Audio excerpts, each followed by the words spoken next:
เป็ดมีมูมีคู่หน้าคือขาวแท้ใช่ครีมไผไหนครีมบ่เตียงกันบ่ว้าบ่ค่ะว้า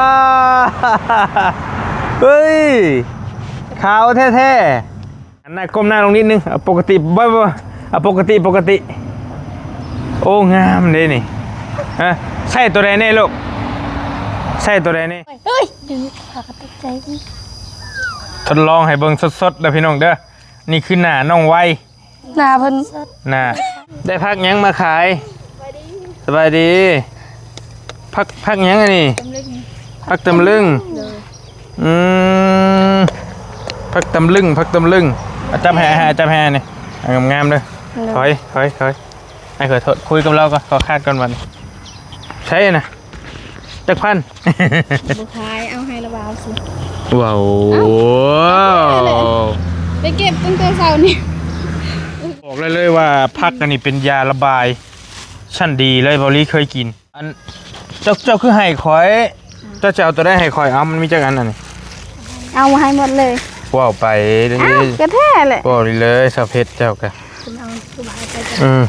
เงินกระบาให้แล้ววันเอ้ยขันขายได้จักพันอันนี้บ่เอาเงินนะให้กินซื้อเอากระแท้เลยจะเสียเงินใช้ซื้อขนมให้ลูกของแกลูกก็ยังมีน้อยอย่างนี้นะงามแต่กายบ่พอใจยังงามอีกเนาะบ่ได้แบบนี้บ่ได้เนาะใช่ไปค่อย1 2 3เดี๋ยวใช่บ่แพงมิวเดี๋ยวอาจารย์กระย่างก็แพง2เกลือหมูอ้าวพี่น้องสบายดีเด้อพี่น้องกับทักทายสบายดีโอ้โตทักทายสบายดีกันตอนแดดในจังหน่อยแดดจ้าจ้าเอสบายดีห่อนพี่น้องบอลลี่มาห่านน้องไซ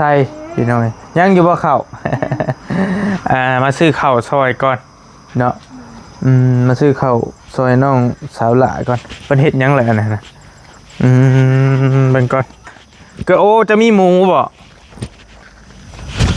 เฮ้ยหมูเจ้าบ่นะหมูน้อยทายหมูนี่บ่ผิดเลยว่าเนาะเฮ้ยย่านแล้วไอ้แค่ย่านไปเบิดต้นบ่ดอกเขาทายตลอดเราทายตลอดเนาะหมูน้อยโตเท่าไรนี่นะมีเป็ดน้ำเป็ดกับแม่นบ่เป็ดกับหมูอยู่ร่วมกันเว้ยเป็ดมีมูมีคู่หน้าคือขาวแท้ใช่ครีมไผไหนครีมบ่เตียงกันบ่ว้าบ่ค่ะว้าเฮ้ยขาวแท้ๆเฮ้ยใช่ดีอาฮิมาโฮมพี่เกิดแล้วหรอพ่อไอ้ห่อนพ่อพี่มาเบิ่งโฮมพี่ดูไม่เอาน้ำเลยบ่เป็นยังไอ้กินไม้กินนี่บ่มีปัญหาบ่ต้องยากน้ำนะเนี่ยเล่นไปเลยโอ้ยยังยากน้ำอยู่เฮ้ยยังลูกฮะนึ่งข้าวบ่นึ่งข้าวเปล่าไผ่โอ้เฮือนครัวอยู่นี้คักเดี๋ยวเจ้าหาแล้วบอกคักมันค่อนกุ้มเลย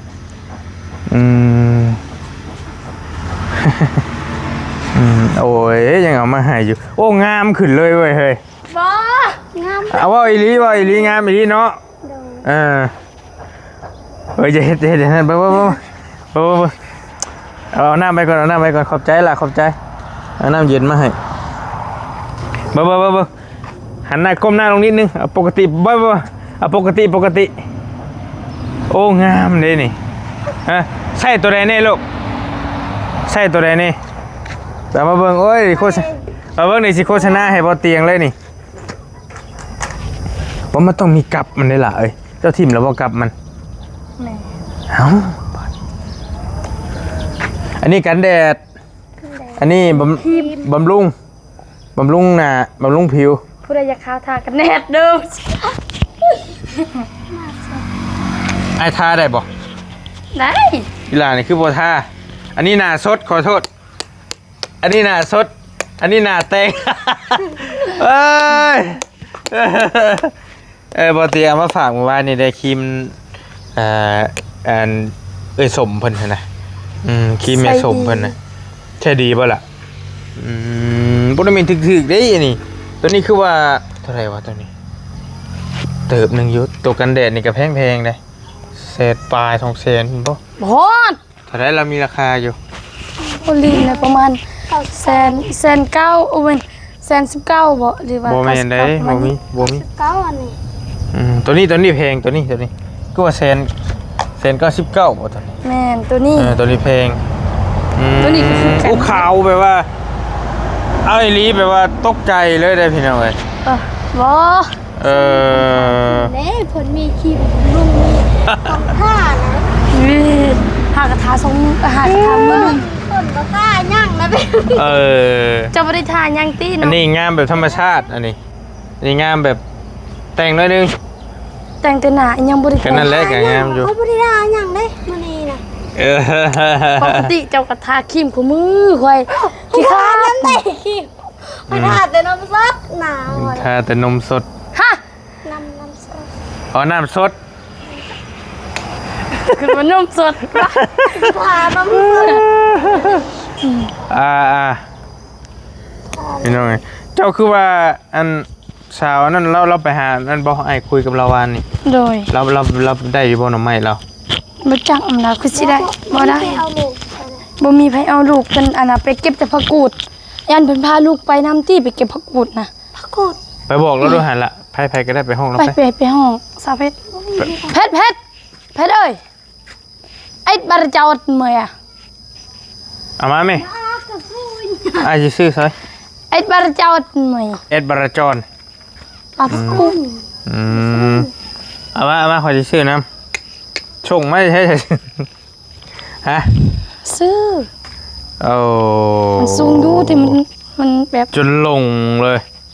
พี่น้องจนไม่อยากจื้อเขาน้องใส่ ใส่กลับกัน ได้ แรกมันงักมันขึ้นเนาะ มันงามขึ้นเนาะ งาม ตอ ขึ้ ก น ผมแล้วก็แปลงไม้แล้ว ก็สาวเพชรยอมผมอีกคนแล้วยอมหมดหูค่อย บ่เนี่ยผมไม่พ่อมบ่เอ้ยงามอีหลีคู่หายเด้ เขาสิเสกแบบเขาให้ยอมเขาจะให้ยอม เมนยูเห็น FC เว้าอยู่ไอ้ก็ลืมท่วงเลยเด้คันเจ้าบ่เว้าก็นึกบ่ได้ออก FC ว่าให้น้องใส่ย่อมสีผมอันเก่าซะว่าซั่น ข่อยสิยอมแต่โดนแล้วแต่ข่อยยันมันออกมาสีถ้าข่อยยอมนะมันสิบ่มีเงินซื้ออีกข่อยจึงยอมไกลสิเสกนั่นแหละข่อยจึงยอม ได้ในครูให้ โดยเพิ่นบ่ได้ค่ะเพิ่นบ่ได้ให้เข้าห้องเซ็กนั่นแหละ ก็แม่นแล้วในครูเพิ่นบ่ได้เด้ผมต้องมีกฎระเบียบเพิ่นไอ้สิซื้อข้าวนํเด้อ100 โลมานี่เด้อไอ้สิซื้อข้าวซอยยิ้มเปยๆซื้อข้าวน้ำ2กระสอบซื้อข้าวน้ำแล้วก็อาจจะซื้อมีแน่ข้าวต้มขนมแน่แหละต้องว่ากันเดี๋ยวสิซื้อผักซอยสอบเผ็ดก่อนคือว่าเรามีผักขายบ่ได้เด้ถ้าเบิ่งก่อน เบานะบ่ฮู้บ่ไก่งามย่อนคนงามย่อนแตก บ่ได้ทาครีมแต่ทาใจใจเอา มีคำคมว่าขอคนละคำคมอ่ะ เมื่อกี้เคยยังบอกคำคมนะ ไก่งามย้อนขนคนงามย้อนแต่งมีหยังจะบอกกินนี่บ่ต้องท่าหน้าแต่ท่าใจพ่อบอก ทาครีมแต่ทาใจ หรือว่าบ่ต้องท่าครีมแต่ท่าใจพ่อ ใจบ่มีเฮาทาบ่ได้เฮาออกบ่ได้ ถึงมันเสียออกก็ได้มันยังอยู่นี่ได้มันมาไปใส่เลย โอเคยังคักอยู่ขาวอยู่ ขาวแต่หน้า เจ้าก็ต้องท่าเบิ่นแหละคอเคเจ้าก็เว้า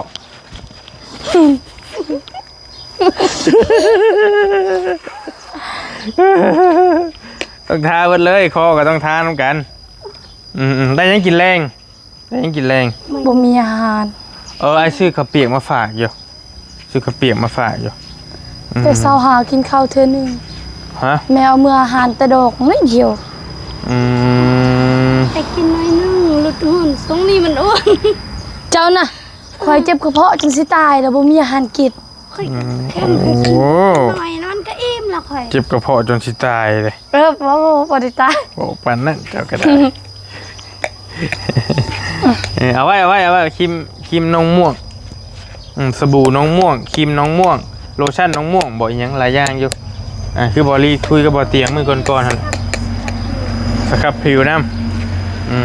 ำจะใช้ลายบ่ลูก บ่ใส่หน่อยเดียว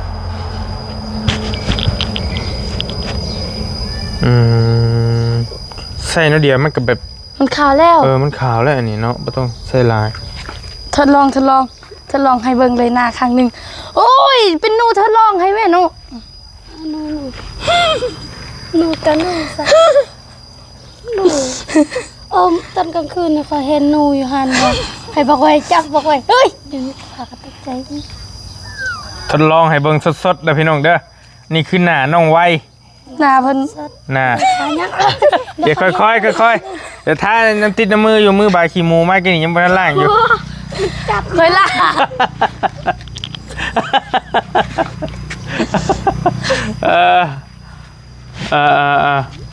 นี่เด้น้องไว้ท่าให้มัน มันถึกตาเดี๋ยวมันเข้าตาแล้วลูกรับตาก่อนใช่เนาะมาเบิ่งหาด้วยนะ ปบักซิบ ข้างนี่ท่าข้างนี่บ่ได้ท่าโอ้ต่างกันหลายอีหลี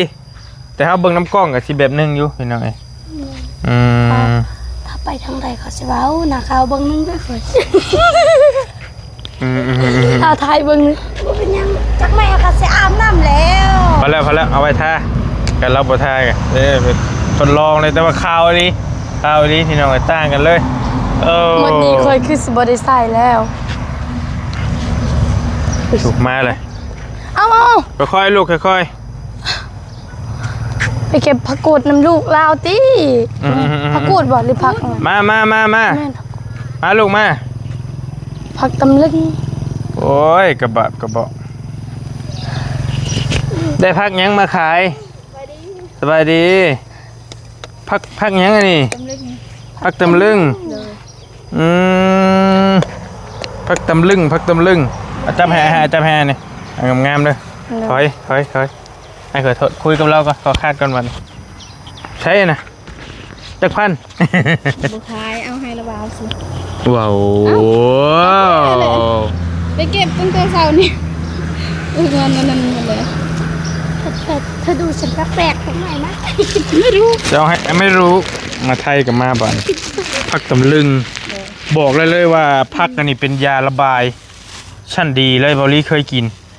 แบบว่ามันท้องเสียน่ะกิน แบบว่ามันขับถ่ายนะบอกขอโทษนะบอกผิดเลยไม่ขอโทษนะอันเจ้าคือไห่คอยเจ้าจะเอาตัวได้ไห่คอยเอามันมีจักอันนี่ เอามาให้หมดเลย ว้าวไปเลย กระแท้เลย ว้าวเลยสาวเพชรเจ้ากันเงินกันละว่าเอาให้แล้ววัน เอ้ย ขันขายได้จักพันอันนี้อันเจ้าเคยขาย บูฮูนะบูเคยไปตัวนะบูเคยขายผักตัวนี้ ตัวนี้เคยขายป่ะ เคย เท่าไรตัวนี้ประมาณ 2 ทง 10,000เคยขาย ประมาณได้20,000อันนี้ เลย ประมาณว่าอันนี้มันยังตัวนี้ มาละ มันละขี้นกเท่าไรตัวนี้ประมาณว่า 10,000 10,000คือกันประมาณ30นี่2อันนี้30อันนี้นี่ประมาณ10,000ไปอย่างได้เนาะได้บ่ฮอดบ่กว่าบ่บ่ได้นี่ใช่เอ้ย คันเขาขายอยู่เวียดว่าแต่ขายอยู่อันนี้ได้ อาจจะได้20,000ไปอย่างไรเอ้า แม่น เนาะจะให้เป็นมัดบ่ บ่เอาเงินนะให้กินซื้อเอาก็แท้เลย จะเสียเงินใช้ซื้อขนมให้ลูกของแกลูกก็ยังนี่น้อยอย่างนี้นะบ่ได้ยอดจังซั่นนี่ประมาณ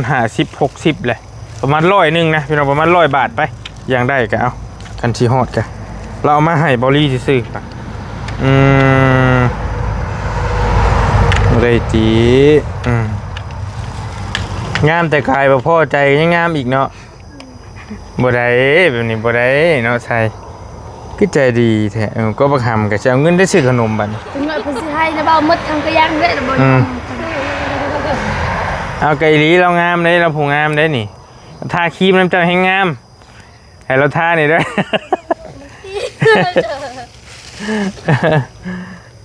เดี๋ยวก็ใหญ่ดอกเดี๋ยวก็ใหญ่ไปน้ำข่อยป่ะไปน้ำลุงป่ะไปป่ะไปอยู่กับพี่เถอะหนู บุคือบุมีเกิบนะพี่มาเดี๋ยวงูฉกจังหน่อยมา เยอะ มาพมพี่มาบ่ได้เราเอาให้บอลลี่ซื้อเราอะ ๆโอ้ยเกือบลบ เดี๋ยวอยู่พี่จ้ะ มันมืด มันมืดป่ะทางได้แจ้ง นี่ทางนี้ โอเคเอาเจ้าคือว่าจะไปหาหน่อไม้แต่เจ้าว่าน้องข่อยวานนี่ แม่เพิ่นพาไปอันนั้นไปส่งนางเด้ขอยก็อยากไปอยู่ ไปส่งนาง บ่ไปส่งเจ้าสาวดิ ไปส่งสาว แล้ว ๆ งานแต่ง ว่า บ่ เจ้าไปใส่เราบอกว่าคอยบ่ได้อยู่เฮือนแล้วคอยสิไปส่งสาวๆแล้วคอยว่าคอยสิไปหาหน่อไม้เราบอกพอแล้วมื้อนี้อยู่เฮือนก่อน อืม เราก็ค่อยๆไปหาหน่อไม้ส่วนเราไม่ เห็นบ่หน้าเพิ่นน่ะขาวครึ่งหนึง เย้ใช้ครีมยังไง เด้นี่ ตัวนี้เลยคือปัญหา ย่ามันเ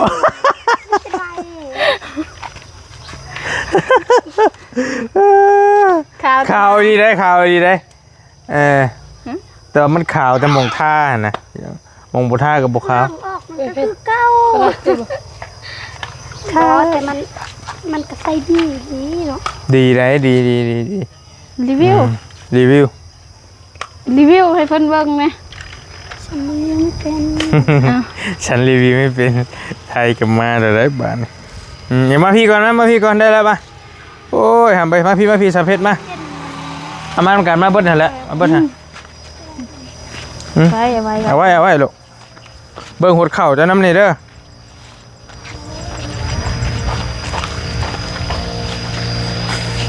เปิดได้ยัง เอามาค่อยลูก แต่ยังเจ้า บอลลินลูกบอลลินมาขำหน่อย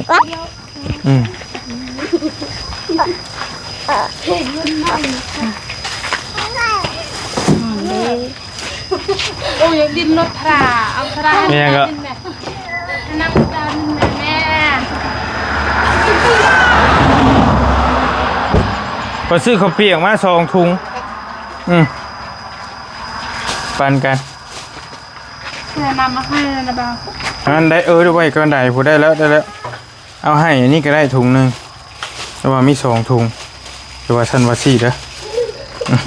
เอาเพิ่นคือใช้น้ำกัน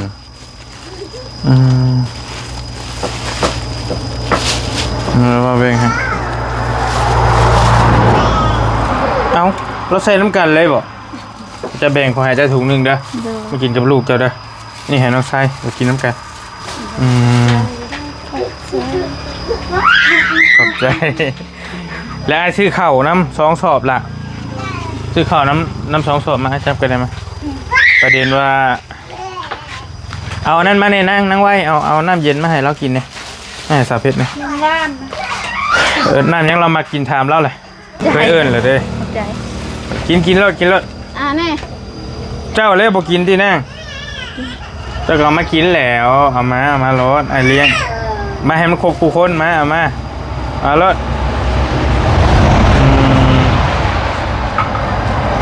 ได้แม่รถกระดาษ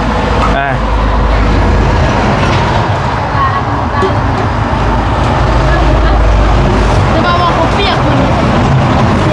ปะเปียกเอ้ยบอกปันขอบจักเจ้าโอ้ บัตรกลับเฮ้ยอย่ายอมโพมนะ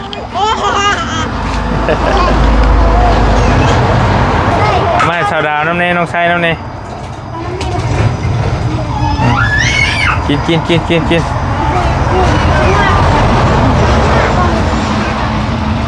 มากิน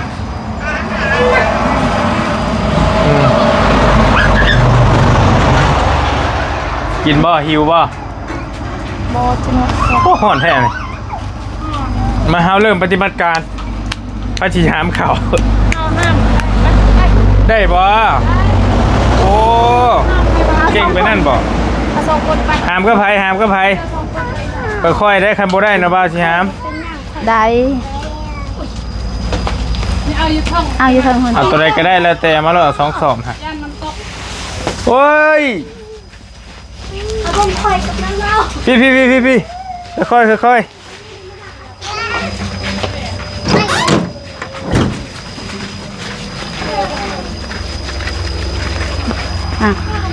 อย 1 2 3 เดี๋ยว อ้าวใช่บ่แพงมี เดี๋ยวอาจารย์ กระจานก็กระจาน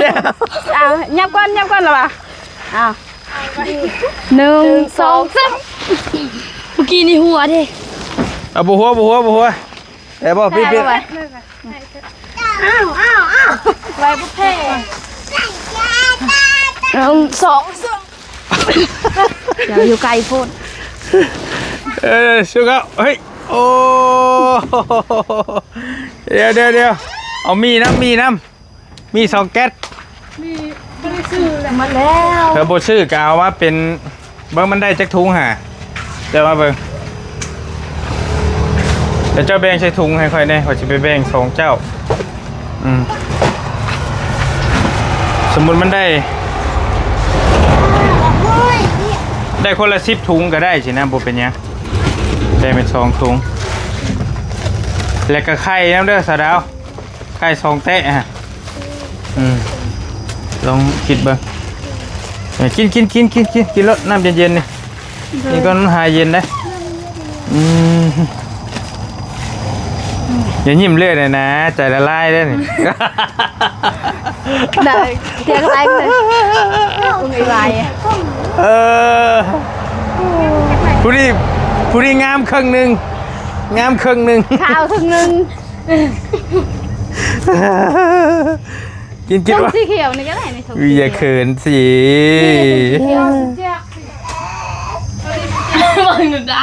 เอาไปให้ข้าเจ้า 2 ถุงเหรอ 2 ครอบครัว ถุงตัวนั้นแหละ ไข่2 แตะแล้วมีนี่แบ่งให้มันซ้ำกันก็ได้เอาเบิดนี่แหละโดยฮะ มันคือแสบ มันแซ่บบ่แซ่บก็กินเลยเฮ้ย เพราะว่ามันก็แสบ แซ่บก็กินเลยน้อยมันซ้ำกันเด้อไข่2 แตะเอามา ถุงละ10 ถุง โดยมันถ้ามันเกินก็ใส่ถุง10 ปลายก็ได้ถุงละ20ก็ได้สินะแล้วแต่รอรถ10 12 15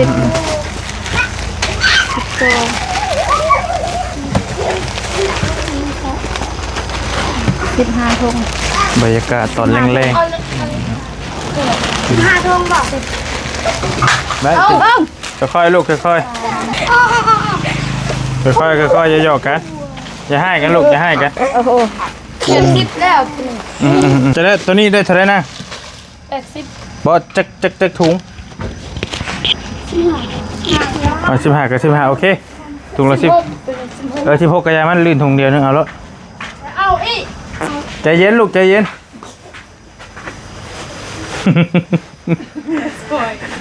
อยากช่วยเนาะ 84ไม่เจอละ นั่งแล้วเอานี่ไปขอโทษมาเอาขนมเนี่ย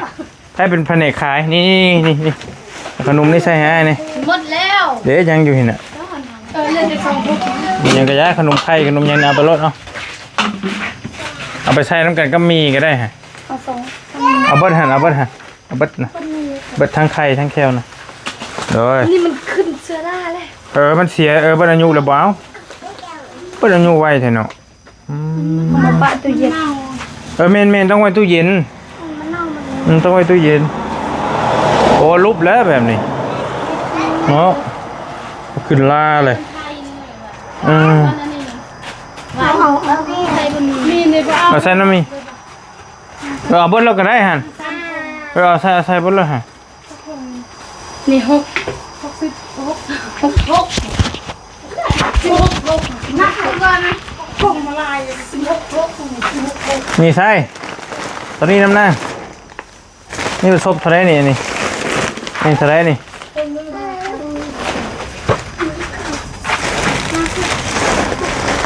นี่มาเอาอีกนี่เอาให้นี่ไว้ไปเอ้ยนี่เอาอีกชบนึงให้นี่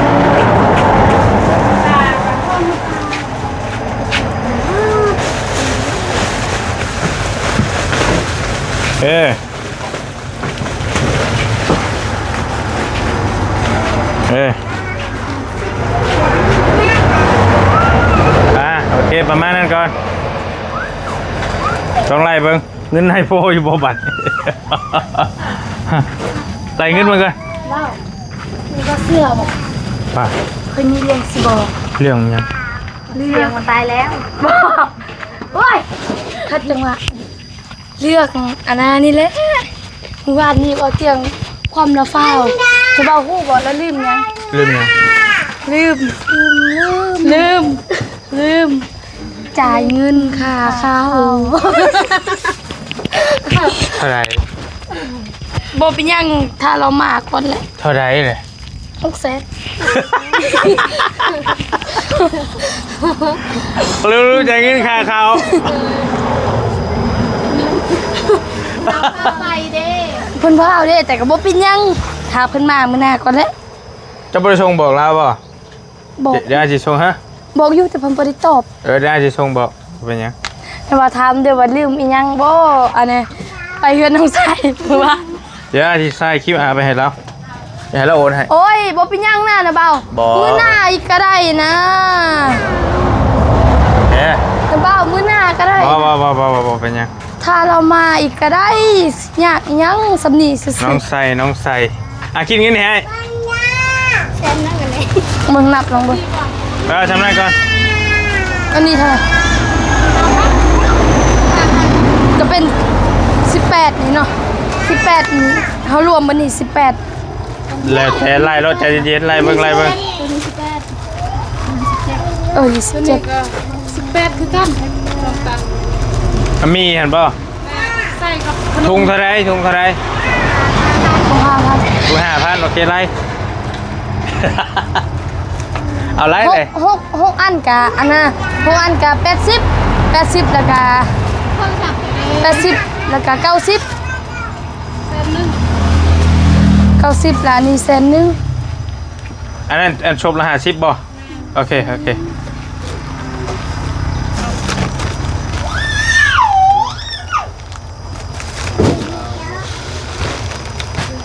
นนี้90 ก็ซื้อ2อันเลย 181,800มันนี่นะ1,800 บวกซาวนี่ เราเบิ่งลบบ่เบิ่งบ่เป็นอยู่บ่ 1,800แล้วก็อันนี้ไป แปะแล้ว เท่าไรเฮ้ยเท่าไร นั่งดีๆนะ เอาไล่เบิ่งเอาไล่รวมกันรถ ใส่ไม่เท่าไหร่ รวมกันเลย ใครแปะก็10 โอเค ไล่มาเลือกเข้าค่ะเข้าละล้านสอง โอเค มื้อนั้นใครเป็นไรว่ามันปาพอละล้าน12บ่ได้บวกเขา เอาบอกเข้าบ่นี่เท่าไรใช้บอกเมย์เจ้าเลยนะ เขาก็เป็นอยู่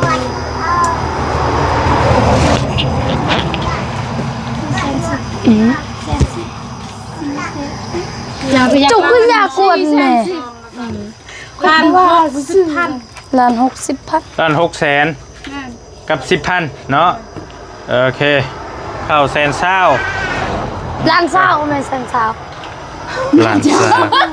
มีหยังล้าน โอ้ย สาว ล้านสอง ล้านสาวโอเคเดี๋ยวเรามาใช้ล้าน6เนาะล้าน600,000กับ10,000โอเคปะคนขึ้นรถให้เลยเปิดท้ายเลยขึ้นรถเลยคนมาก ในเหมือนคนไข้เนี่ย ทำเลยพี่น้องทำไว้ขนาดอึ๊บมาเลยโอเค เจ้ามาปะเก โอ้ย นี่ยังก็ เตี้ยขนาดนี้อยู่บนสูงทำอะไรเนาะ เอา โอ้ยเป็นไทยอยู่นะเจ้าจ้ะ มันสิบ่แตกบ่นะเปล่า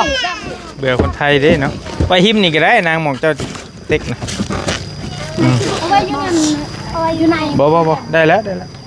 ยันมันแตก บ่เตะ เ ไม่เตะมันมีแนวนั่นอยู่ไม่เตะ ไม่แตก ไม่เตะลงมา ไม่แตกจริงเหรอ ลงมาไม่เตะไม่เตะ เด้อ ห่อนเฮงเอ็ดโอเคป้าไปพากันเด้อ ป้าเบิ่งน้องไว้ก่อน เอาให้เอ้ยห้าม บ่เอา ใจเมื่อ โอเครู้เรื่องเอารถใจก่อนข้าพักขอบใจเด้อ ขอบใจได้ไลน์ไปแล้วขอบใจคือกัน ขอบใจ ขอบใจหลายๆเด้อที่บุญนุน โอเคไปก่อนเด้อวันนี้เด้อค่ำอะไรบ๊าย โด บาย ย เดินทางปลอดภัยเด้อบ๊ายบาย จะเริ่มใหม่นะปะ ไปน้ำเจ้าวะโอ้ยเนาะมันลุงมันรวยแล้วบัดนี้